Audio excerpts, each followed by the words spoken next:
Doctor साहब नमस्कार।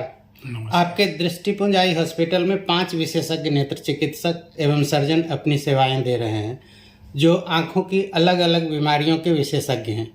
Retina से संबंधित बीमारियों के इलाज और ऑपरेशन के लिए तो आपके अस्पताल की विशेष ख्याति है।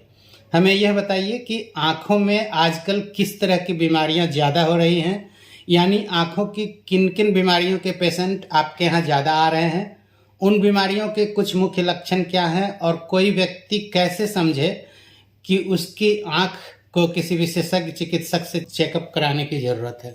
जी नमस्कार, बहुत अच्छा प्रश्न है आपका। देखिए, आंखों की बीमारियों में सबसे ज़्यादा अगर हम देखें तो रिफ्रैक्टिव एरर यानी चश्मे की आवश्यकता, यही दुनिया में सबसे कॉमन बीमारी है जिसके चलते लोगों में दृष्टि दोष है। और उसके बाद मोतियाबिंद यानी कैटरैक्ट, जो कॉमन बीमारी है, जो पहले से भी चली आ रही है। जो आज का ज़माना है जिसमें कि ऑनलाइन क्लासेस, बच्चों का मोबाइल, टीवी या इंडोर एक्टिविटी बढ़ी है, आउटडोर एक्टिविटी घटी है, तो अब चश्मे लगने की संख्या में तेज़ी से वृद्धि हो रही है। ऐसे बच्चे जो पहले चश्मा नहीं लगाते थे उनको भी धीरे धीरे नंबर आ रहा है। मायोपिया विशेषकर बच्चों में सामान्यतः पाया जा रहा है। इसका सबसे बड़ा और महत्वपूर्ण लक्षण हम ये कह सकते हैं कि बच्चा कोई भी काम अगर बहुत नज़दीक से करे, जैसे टीवी मोबाइल बहुत नज़दीक से देखता है, पढ़ने की चीज़ें बहुत नज़दीक से, या स्कूल से कंप्लेन आ रही है कि ये बोर्ड पर किया हुआ काम उतारता नहीं है, या बगल में बैठे किसी साथी की कॉपी से कॉपी करने का प्रयास करता है, तो ये सब प्रारंभिक लक्षण हैं जिसमें कि बच्चों को अवश्य नेत्र चिकित्सक के पास ले जाना चाहिए। और सामान्य सा रिफ्रैक्टिव एरर के टेस्ट से ये पकड़ में आती है और इसका इलाज भी बहुत आसान है कि चश्मे का नंबर दिया, चश्मा रेगुलर लगाएगा और बच्चा ठीक रहता है। फिर बीच बीच में चेकअप कराते रहेंगे ताकि नंबर में कोई परिवर्तन है तो चश्मा बदला जाता है। जो मोतियाबिंद है वो पहले भी बहुत कॉमन था, आज भी बहुत कॉमन है। सौभाग्य से इसका सटीक और प्रभावी इलाज उपलब्ध है। मोतियाबिंद ऑपरेशन करके लेंस प्रत्यारोपण कर देने से दृष्टि हमेशा के लिए सुरक्षित हो जाती है और अच्छी रोशनी आती है। और अब आज के ज़माने में तो इतनी अच्छी मशीन, टेक्नोलॉजी और लेंस आ गए हैं कि इसमें मरीज को पहले से भी बेहतर दिखने की संभावना रहती है। कई बार मरीज को पहले से, मोतियाबिंद होने के पहले भी जो नज़र होती है उससे भी बेहतर, जिसको हम लोग सुपर नॉर्मल विजन की तरफ प्रयास हो रहा है।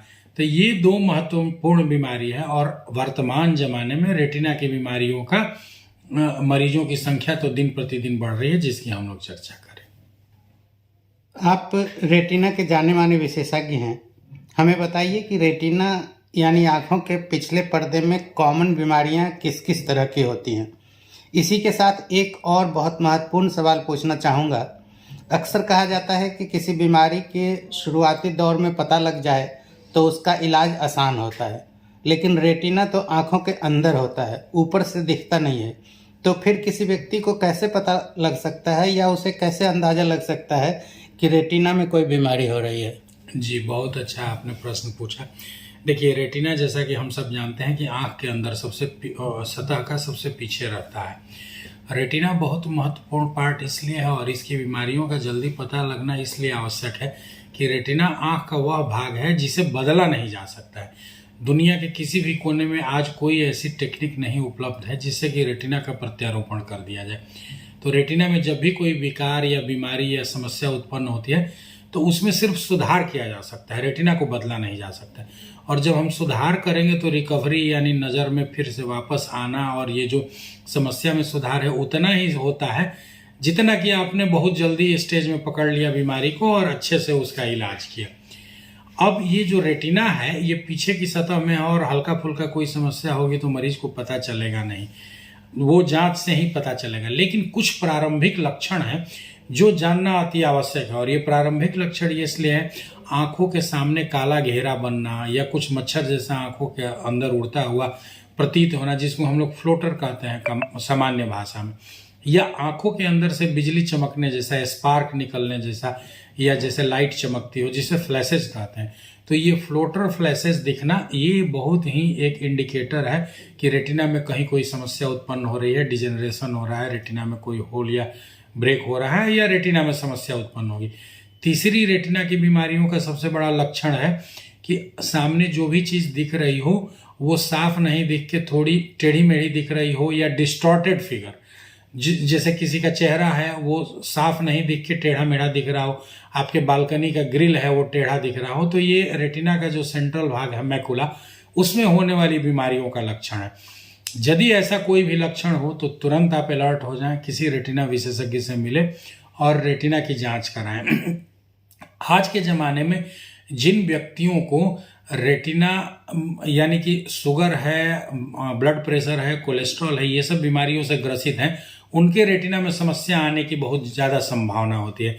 इसलिए हम कहते हैं कि अगर आपको डायबिटीज़ है, हाइपरटेंशन है, आपको कोलेस्ट्रॉल है, तो आप आँखों की नियमित जांच कराएं। आँख में कोई समस्या ना हो तो भी साल में कम से कम एक बार रेटिना की जांच अवश्य करें, क्योंकि कई बार होता है कि रेटिना का सेंट्रल पार्ट यानी जो मुख्य भाग है मैकुला और सेंट्रल भाग वो ठीक रहता है और नज़र मरीज की एकदम ठीक होती है, लेकिन किनारे से पेरिफेरल रेटिना से बहुत सारी नई खून की नलियां बनने लगती हैं, लीकेज होने लगता है, जो कि उससे मरीज को रोशनी में कोई परेशानी नहीं है, लेकिन उसको अगर जांच के दौरान पकड़ लिया जाए तो शुरुआत में उसका आसान लेजर ट्रीटमेंट होता है, आँख ठीक हो जाती है।